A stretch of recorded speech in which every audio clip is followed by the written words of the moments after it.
Welcome to the channel, welcome to the channel, welcome to the channel, yeah. Hello. Greetings and salutations. I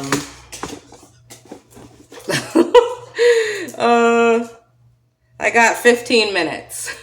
So, my name's Kamaria. I am your resident part-time booktuber. And I'm just trying to do a wrap-up of May. Things I read. I was doing the Asian Readathon. And I'm just going to talk about some of my favorite things.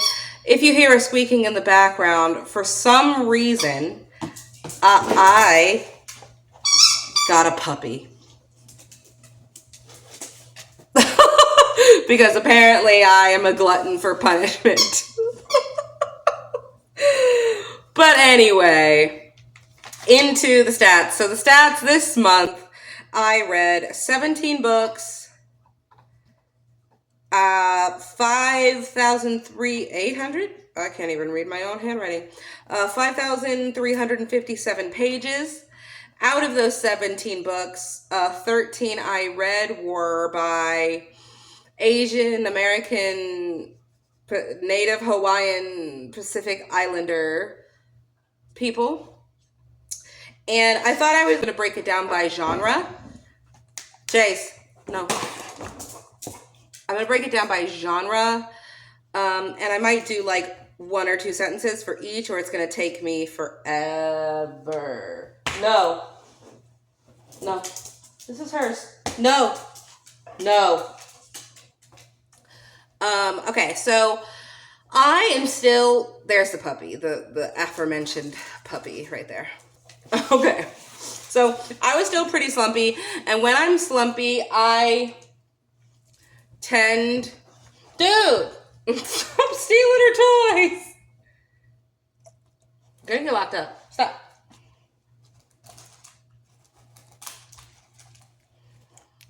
I tend to read graphic novels. Hi, you can't have any of that.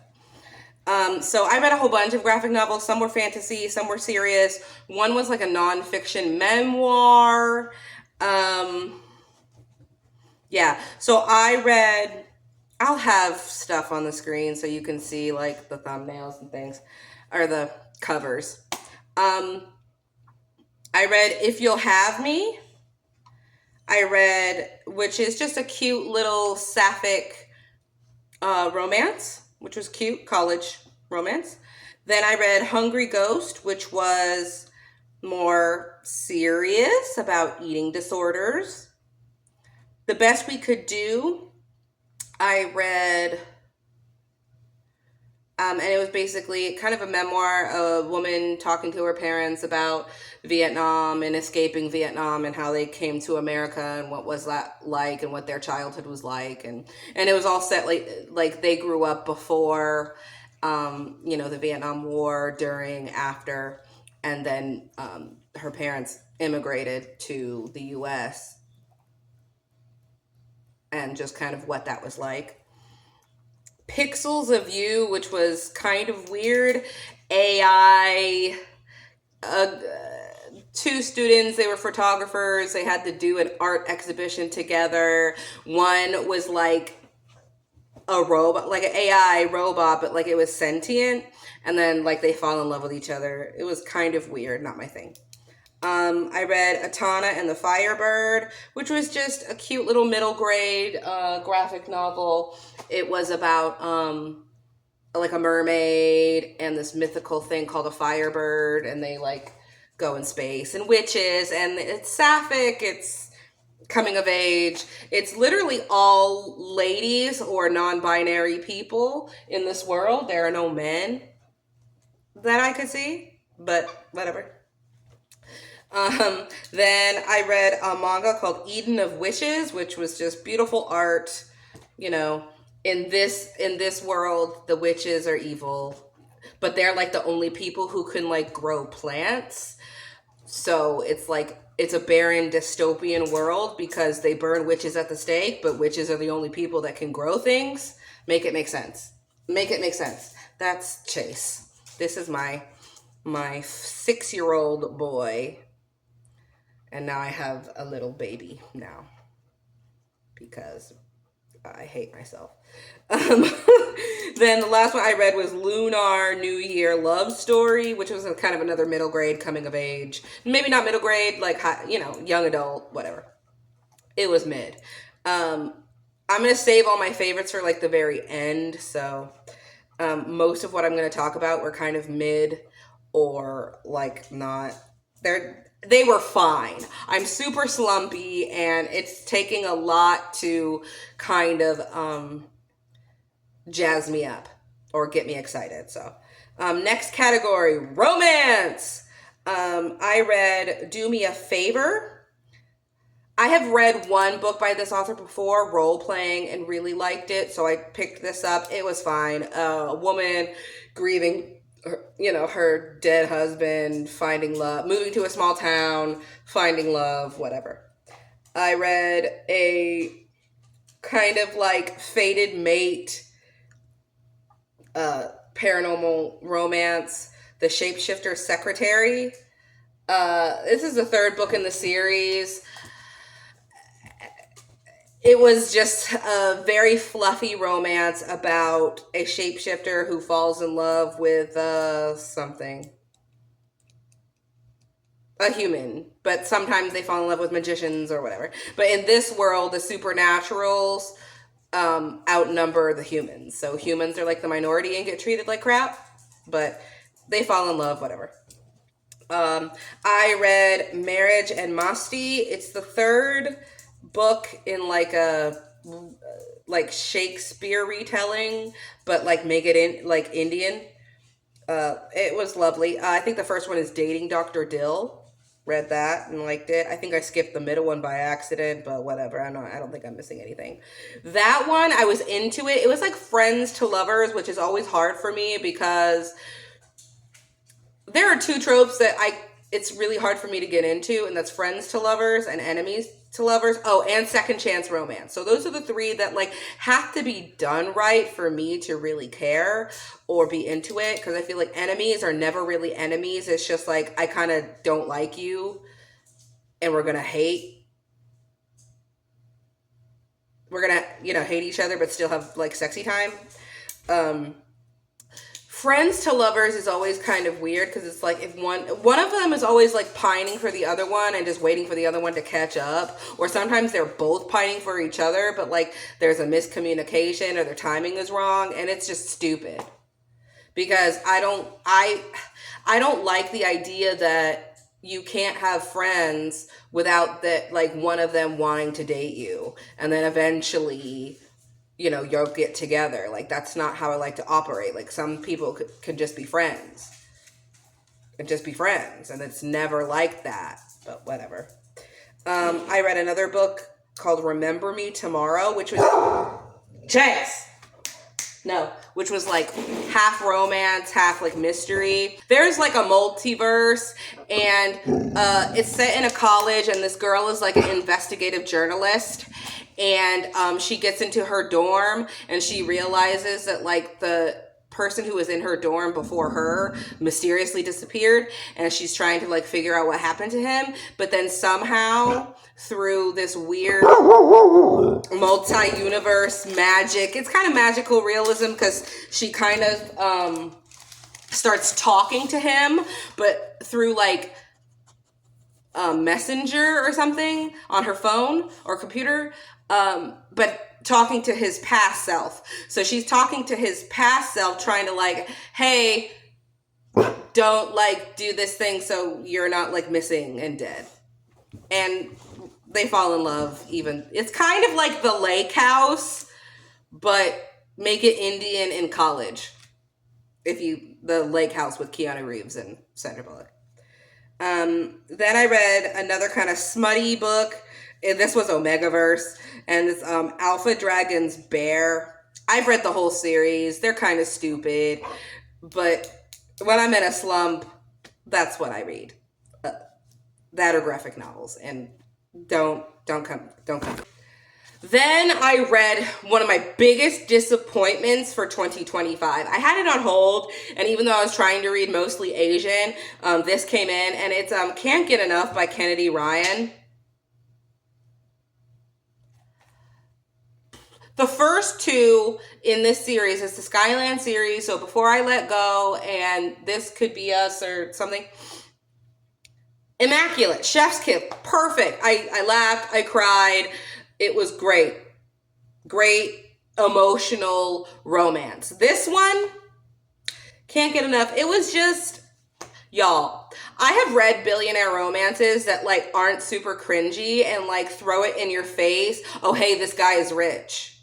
And I'm a firm believer that like adults can control themselves. And this whole premise of this book was, hey, girl boss, super independent, I don't need no man, meets a guy, and he's the ex of one of her clients. So she's like a manager for talent and like celebrities and influencers and things. And it's the ex of somebody she works with. And it's basically like them just having insta-lust with each other. They don't really have that much in common besides like they both have somebody with Alzheimer's in their family and they don't want kids.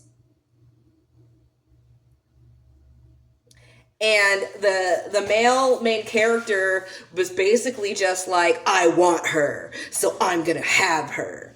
And like, there's multiple times where the female main character said, hey dude, leave me alone.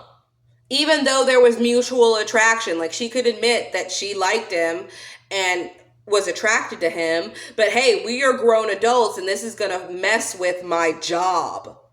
And there was even a point where he's like, oh, we should just be together. Chase. We should just be together. And even if you lose money, like, I'm a billionaire, don't worry about it. And it's like, that's not the point here. Like, and when you're in his like point of view, he's literally just saying the whole time, like, I'm a billionaire, I want what I want, and I'm gonna get her. Like, she's a freaking trophy. And she was like good in her own right. And there was a part where she was like, okay, I am gonna be soft. You know, I am allowed, because like as a Black woman, you feel like you have to do it all and you have to be everything, and you have to be strong and you got to hold it down because historically that's what Black women do. And he lets her be soft and lets her feel vulnerable. And maybe she can still be a girl boss, but can have somebody there to support her as well. And that doesn't make her weak and stuff. But at the end of the day,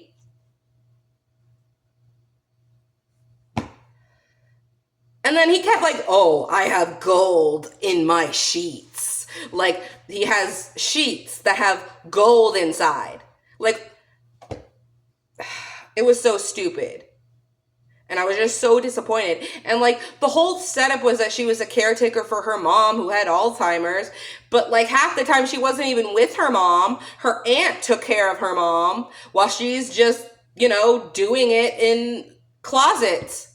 And as someone who is a caretaker for her mom, not like, my mom doesn't live with me and my mom doesn't have Alzheimer's, but she does have a lot of disabilities. And I had to, before I was married and stuff, I moved back from where I was. I quit my job. I did all the things so I could be home to take care of my old disabled mom. Like, I have to go clean her house. I have to go help her to doctor's appointments.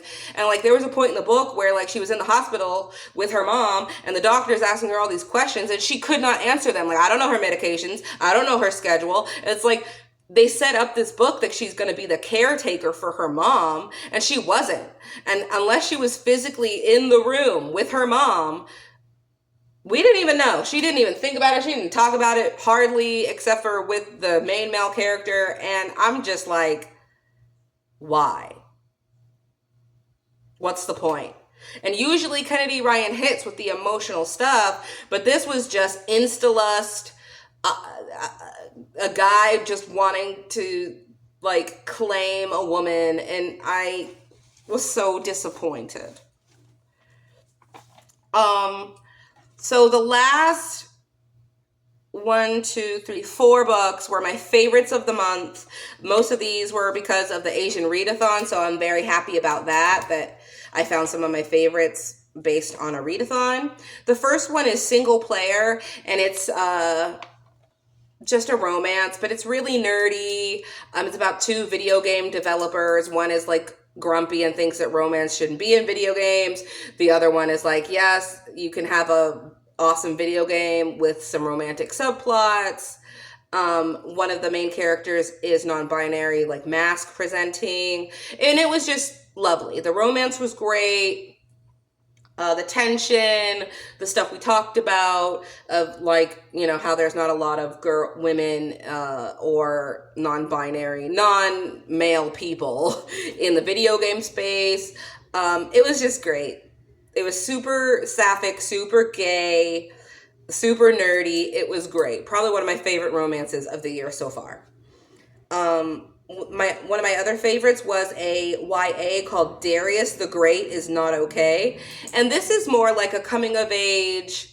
It's set about a boy who kind of doesn't fit in. He's Persian, like from Iran, and they go on a trip to see his grandparents, and it's just him kind of not really fitting in and feeling like an outsider and not really American but not really Persian, and he's coming to terms with his sexuality.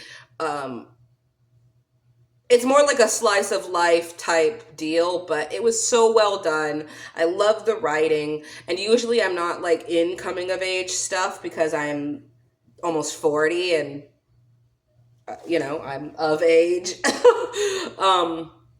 But yeah, it was great.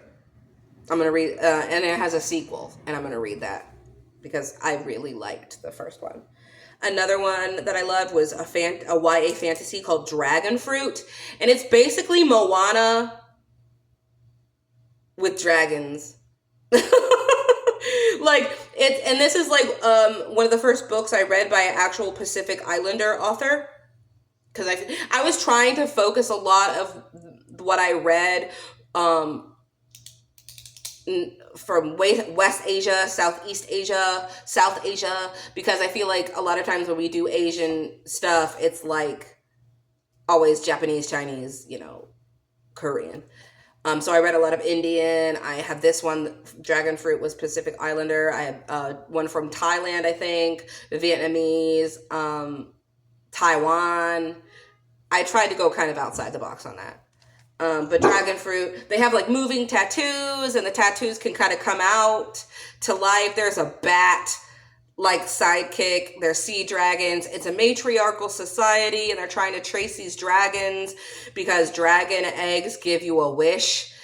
I loved it. I was all about it. Like, it was pirates on the sea. You know, it was great. I loved it. And like, because this one main girl is like, we can't like hurt the dragons, and she was studying them, and it was just great, wholesome, wonderful. Like, I just loved it so much. I wish I could have been in the world for longer. It was just so great. And then the last book I read blew my freaking mind. I'm a little late to the party, but I finally read Babel by R.F. Kuang. And like, I am such like a nerd, like a linguist nerd, a academic nerd. I loved this. I had just read a couple months ago Blood Over Brighthaven and hated it. Like, this is what that book was trying to be. Like, Blood Over Brighthaven was trying to be Babel. Period. Full stop. Chase! It was great. I loved it. Of course, the writing was beautiful. A lot of the talks about colonization and things like that, and how language is used as a tool, like a weapon, essentially, by colonizers. It was great. I enjoyed like the nerdy stuff a lot more, like because it got real fast paced like towards the end, and that's where a lot of the action was happening. I almost preferred when they were just in school and learning about languages and stuff. But it's definitely worth the hype.